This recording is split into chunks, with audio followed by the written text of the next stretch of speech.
The man who runs this company owns 1% of it, not 51, not 10, 1. He cannot be fired. He cannot be outvoted. The other 99%, the investors, the funds, the people who actually paid for the building, cannot remove him, cannot overrule him, and in most cases, cannot even schedule the meeting where they would try.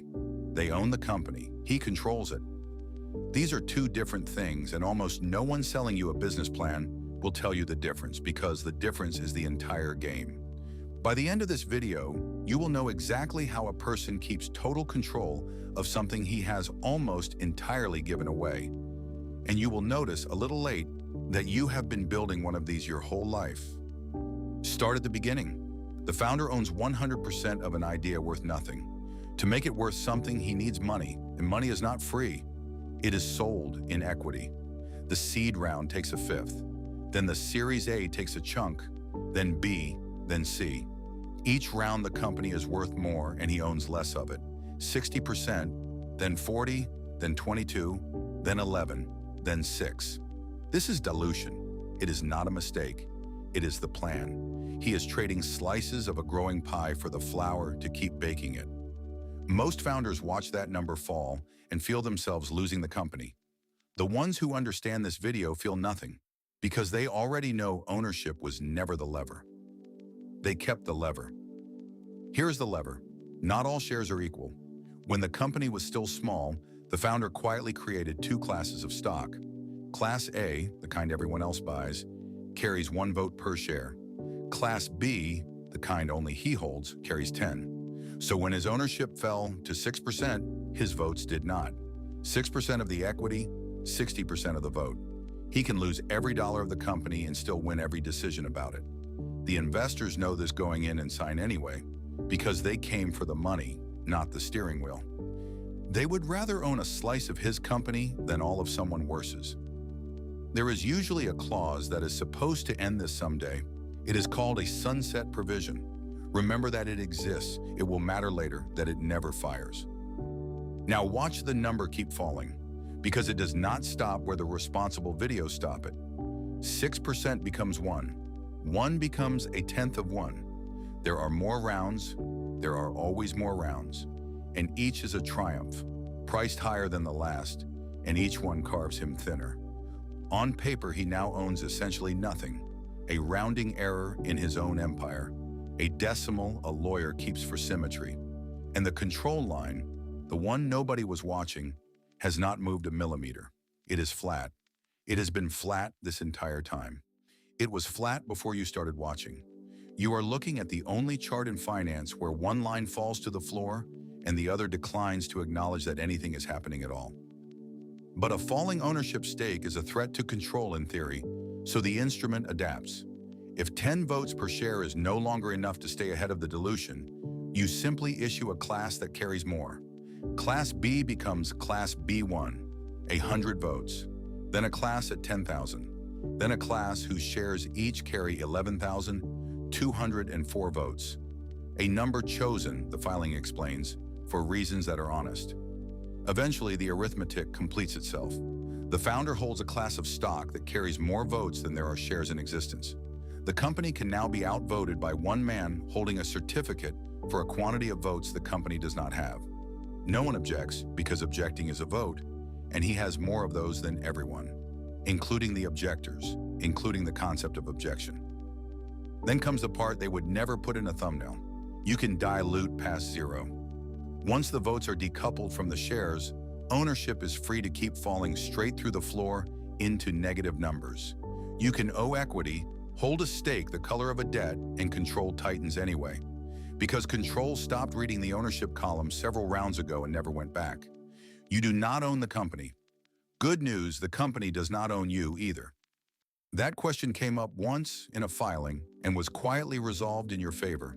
The physical certificates, the real Class B, the ones with the votes, the ones that were somehow never registered with anyone, are not in a vault. They are in a storage unit across town, Unit 12. In storage, nobody asks who controls what.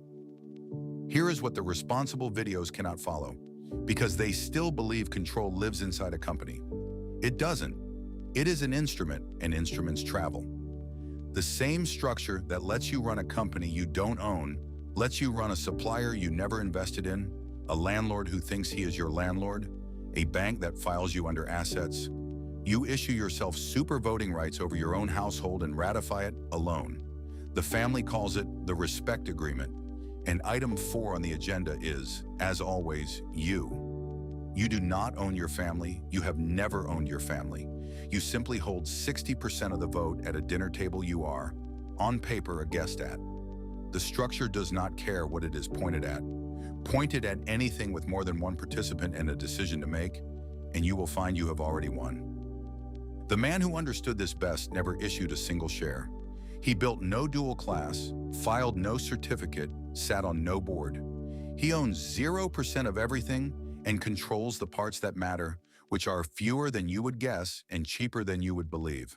The channel that clones every other founder cannot clone him. The field where his desire should be reads insufficient.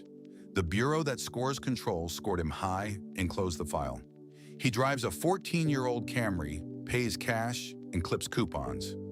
Not to save money, he controls money, but because a coupon is a small, honest agreement between two people who both already know the price of a thing. The entire economic value of his total control pays out $1,890 a month, and he considers even that a little rich. Ask him how, and he hands you a coupon and says one word: coupons. This is why the people who own the company can do nothing. An activist investor buys a giant stake, writes a furious letter, demands change, and discovers that his stake is the kind that pays and does not vote, while yours is the kind that votes and need not pay. He owns the weather, you own the season. The sunset provision, the clause that was supposed to end all of this someday, is still there in the filing, exactly where it was, having never once fired, because the condition that triggers it is a vote, and you will not be scheduling that. Founder control retains at a rate of 90%, rising. We round it down for honesty. The other 10% did not lose control. They simply stopped wanting it, which the model cannot tell apart from death, and files the same way. So, you came here to learn how a founder keeps control of a company he gave away. You have it now, but run the instrument backward the way you were never supposed to, and answer the question it has spent 9 minutes carefully walking you around. If control does not require ownership, then somewhere, someone controls the things you were sure you owned. Your evening, your attention, the next several minutes, which are already spent. Someone holds a class of stock over your Tuesday that carries more votes than you knew were issued, and has been voting them quietly this whole time. In second person, so that it happens to you. You have been reading this cap table from the wrong side. You are not the founder in this story. You never were. You are the 99%. Go back to the cap table from the start of this video. The honest one. The one you nodded along to. There was a row in it you read straight past because it was printed in the same gray as the rest. You, 0% owned. Control. Yes, it was there in the first minute. It has been on every filing this channel has ever produced. You do not own one share of the thing that has your evenings, and it does not own one share of you, and control settled that question several rounds ago, quietly in its own favor.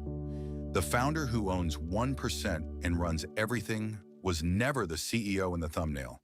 It was the video. It is always the video, and the one instrument it withheld from you, the single vote that was actually yours the entire time, is the one you are holding right now. That is how you own 1% of your company and still control everything. You were never the 1%. But here is the part the founders genuinely cannot copy. The sunset clause they forgot to delete, the exploit at the very bottom of the structure. There is exactly one decision on which your single vote outweighs every super voting share ever printed, and it is this one: whether to keep watching, not the company. This. You can close the position.